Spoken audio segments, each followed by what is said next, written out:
All right. Hi. So, thank you for being here today.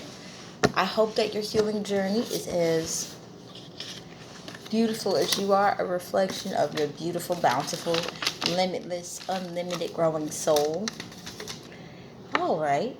And today, what are we going to be discussing? Well, we're going to be discussing healing our inner children. Okay? More specifically, if you have any experience with a covert female narcissist, then, and if you're taking the time to realize how it's showing up in your present life, and you're taking the time to go back into the past, no matter how difficult it may be to process the emotions of the repressed things, to actually let it come up. But let's let those things come up. Okay. Alrighty. So I'll share my personal experience.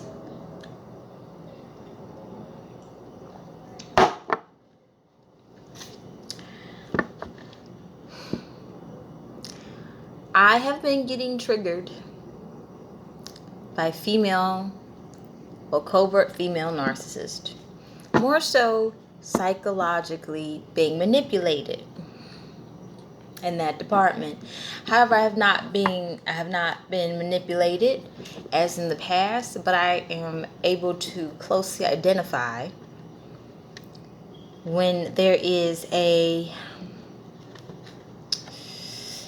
function going on, trying to see how to get in close with someone using manipulation. I'm able to identify it more because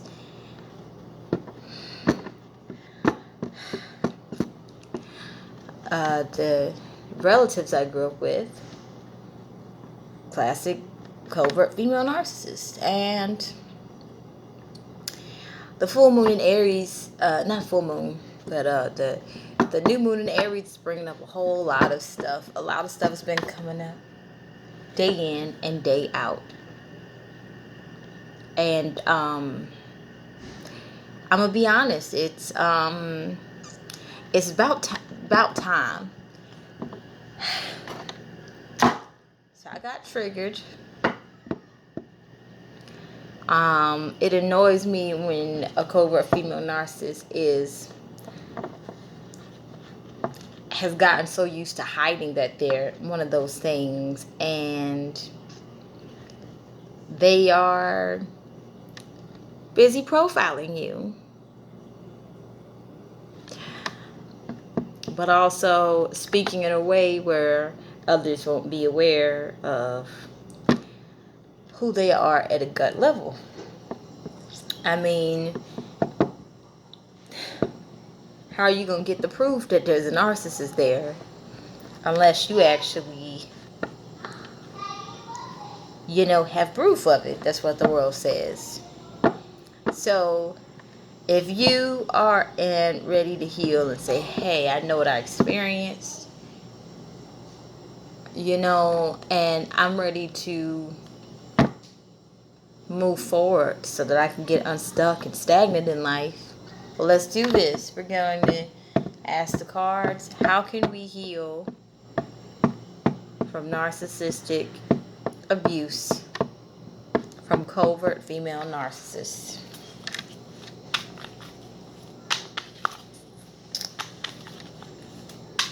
One moment.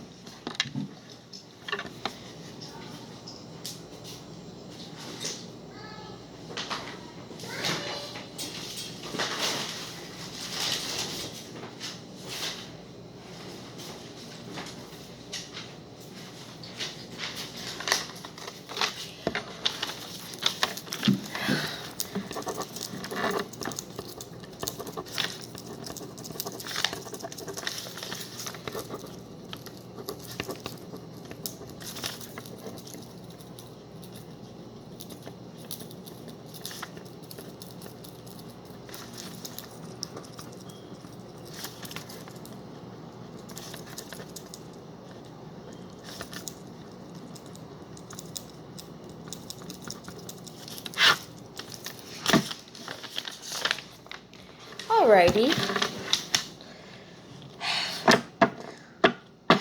That's something that you are really adamant about, you talk about a lot. Maybe that's where your calling is. Or maybe it's just what you're heavily focusing on and you're being asked to go in another place or to transform whatever happened into a healthy manner. So I'm here to move forward. Whew, I hope you guys are too. So yes, how can we heal from narcissistic abuse from covert female narcissists? And glad you guys are here today.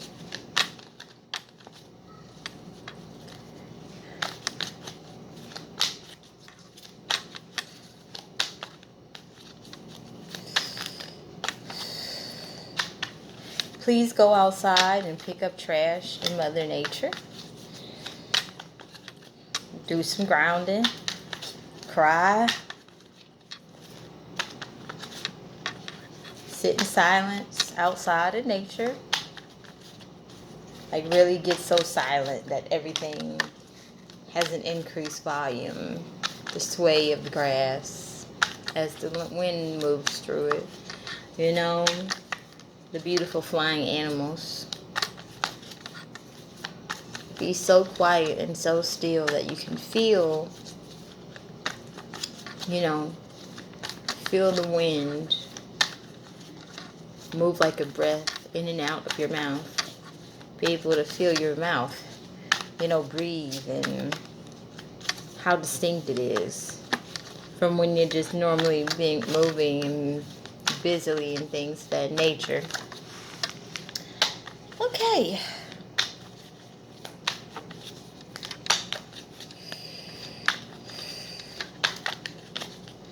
Also, talk to someone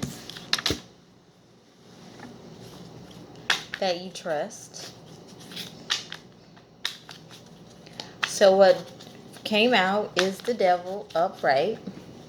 And it's time for us to come clean about how we'll come clean about our addictions. Because our addictions are linked to the emotional traumas that we experienced. And that will help us understand what exactly happened objectively instead of looking at it from a subjective manner. So we can at least see how to move forward. 2 fell out.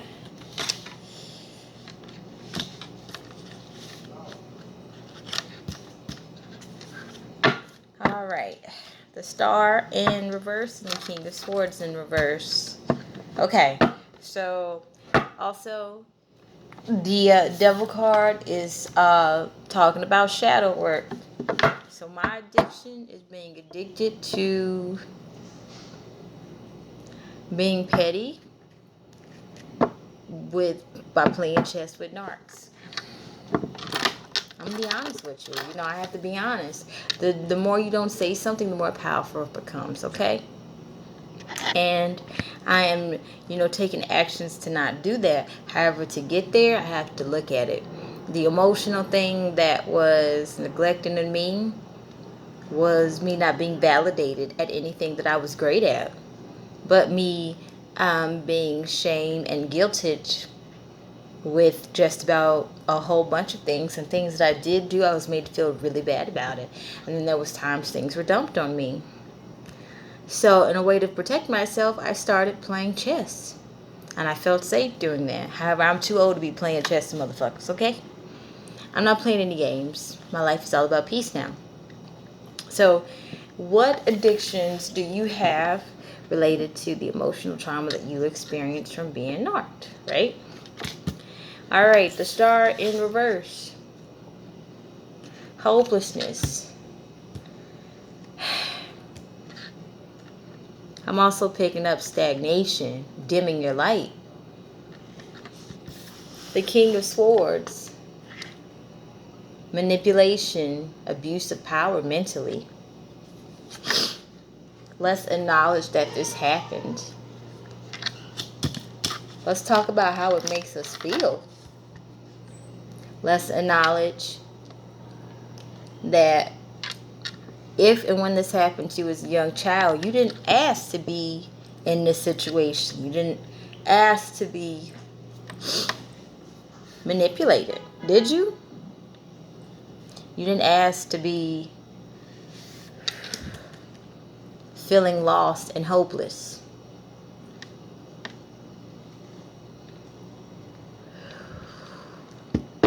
So how does it, let's do some more shadow work. And this is time for you to pause the video. How does the narcissistic abuse make you feel?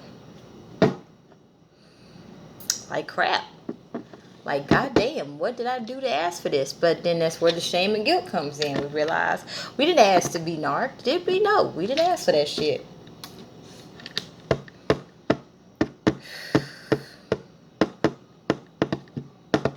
It hurts. Made me angry. It lowered my self-worth. It had me second guessing almost everything. It had me comparing myself to others. It had me downplaying myself so much to the point that when I did a great job, I gave credit to others and not myself. It, so much to the point that when I did something amazing and great and someone else took credit for it, I just said, okay. I gave out a bunch of amazing progressive solutions and others took credit for it. Haphazardly did it, half-assed did it, but didn't really do it to the way it was meant to be. And I was not given credit. I started not validating myself because I felt that, I don't want to be a spotlight hogger, but everybody's a star, so you better shine, right? And all those, I started developing concepts in my head thinking I'm this and I'm that because of this and that, this and that, this and that. And then it just gets to the point where you start to realize, wait, where are all these limitations in my mind? Is this even true? So I started questioning things that the thought processes that we constructed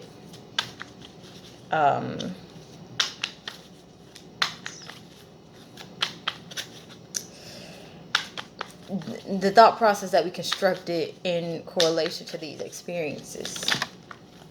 Okay, the King of Wands came out.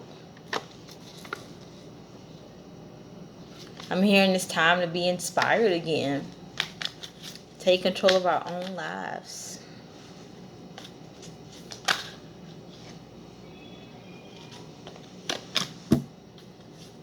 Eight of Swords also fell out. So the King of Wands. I'm getting it's time for us to take initiative and accountability of our present lives right now. How exactly are we self-sabotaging ourselves? And how was it linked to the experiences we had? How are we letting outside forces influence us? And what is the direction that we want to go in to see? And exactly what actions are needed, and it's time to take it. Eight of Swords.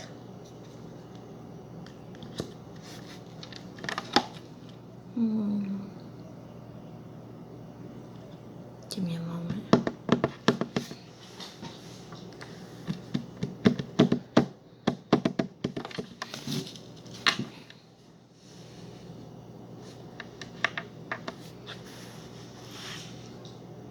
Okay. Still learning the cards, all right? And you know what? I like that I don't know everything. But intuitively,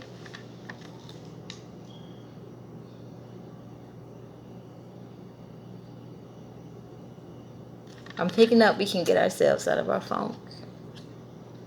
It's time. All the mental anguish, we can get out of it ourselves. But also, ask for help. There's nothing wrong with talking to a sounding voice that is trustworthy. And the way these cards are set up is telling a very interesting story. And I'll explain it to you. Yeah, I'm also learning to trust my intuition. My intuition is very on point. Just, self-doubt. If you're having self-doubt in yourself, okay. There's small steps we can take to start to believe in ourselves again. Alright, so I'll tell you the story so far. The devil upright. On top of it is the King of Wands. And this is, as I was stating, us taking the initiative to start our healing process so that we do not become reliant on things that don't serve us for our highest good. Then we have the Star in reverse and we have the Eight of Swords. And it's, taking baby steps to believe in ourselves again. Alright, King of Cups fell out. And this is related to the King of Swords in reverse. Alright.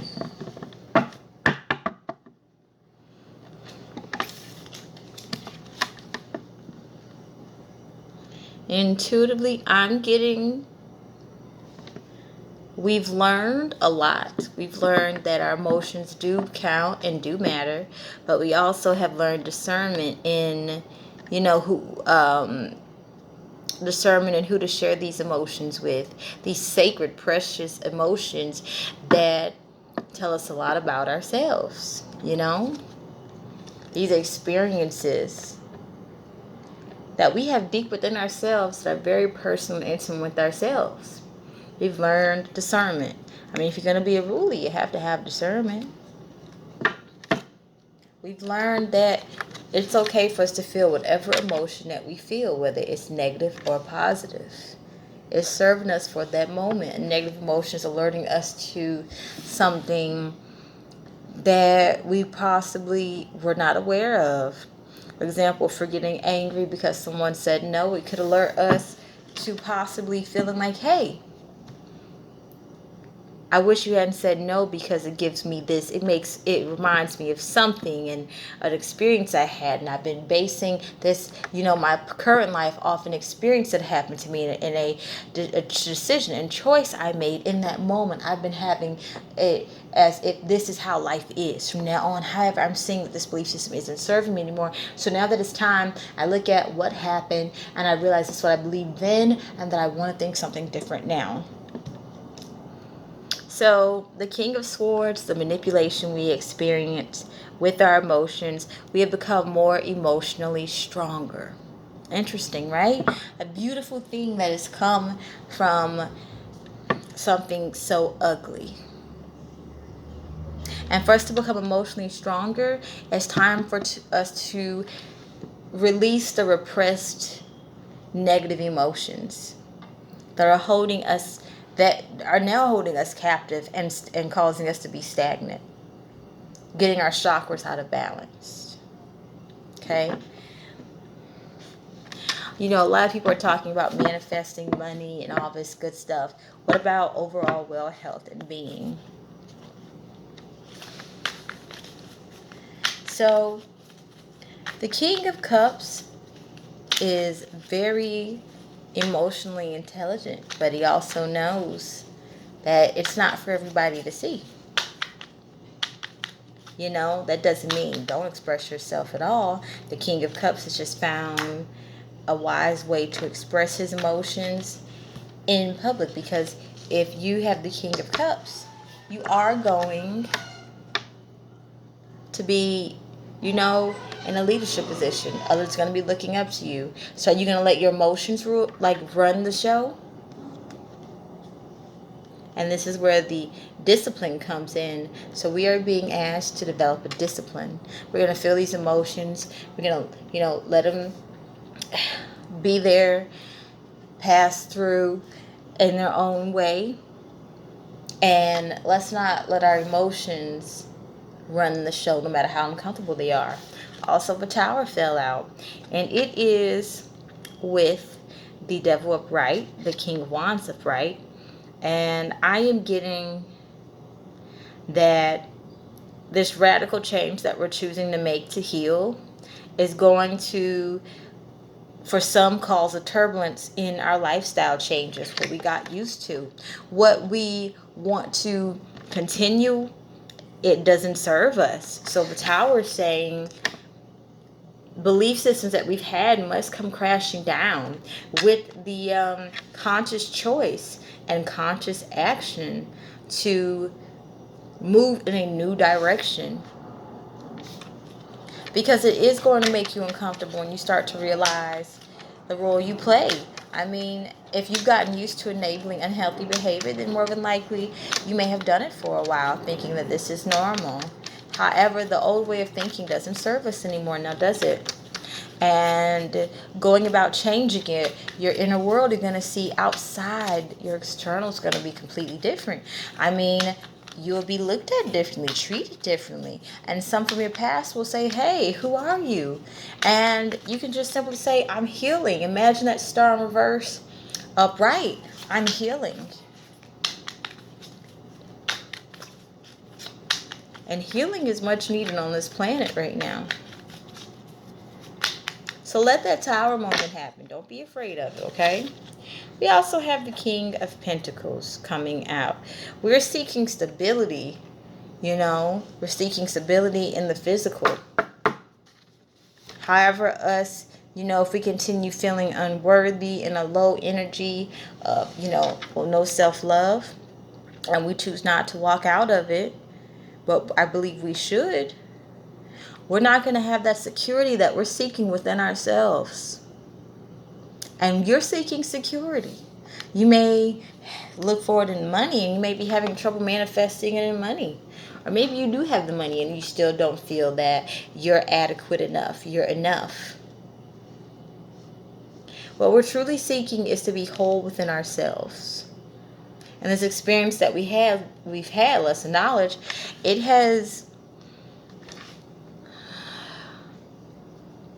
we feel it has broken us, but really,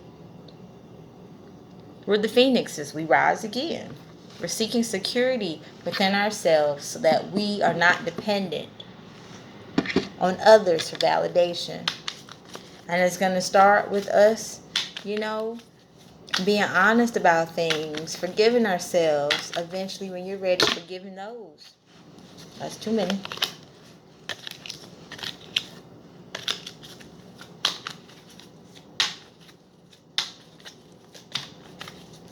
Last card, Five of Cups. What is it that we feel, and I heard we have to walk away from? What do we feel that we're lacking in, that we have to sacrifice something for the other? That's what I'm getting, sacrifice. King of Swords, the manipulation, the, emotional control. Do you feel you have to sacrifice your emotions for the logic? No, combine them together. Be one with your emotions and also be one with your logic. Because we need both to navigate. We need to have an open heart. But negative emotions close off our heart chakra. So, Five of Cups, I'm picking up sacrifice. I feel a lot of us have felt we have to sacrifice our emotional safety for protection. Being in a survival mentality. And what spirit would you like to say to the lovely individuals watching as we conclude this beautiful video? Thank you for being here.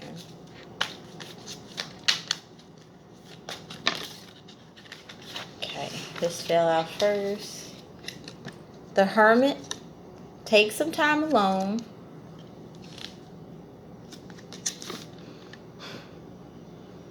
To become one with yourself again. Merge with yourself. As if you were doing a marriage with your ideal partner. It's time to become one with yourself so you can get to know what harmony is for you. What the marrying of the things that you found unfavorable to who you truly are, you can start to find acceptance with yourself. Find acceptance with being with yourself and realize that you're never alone. And you'll be able to attract what you're looking for. If it's a mate, you'll be able to attract it. Whatever it is you're trying to manifest. All right, folks.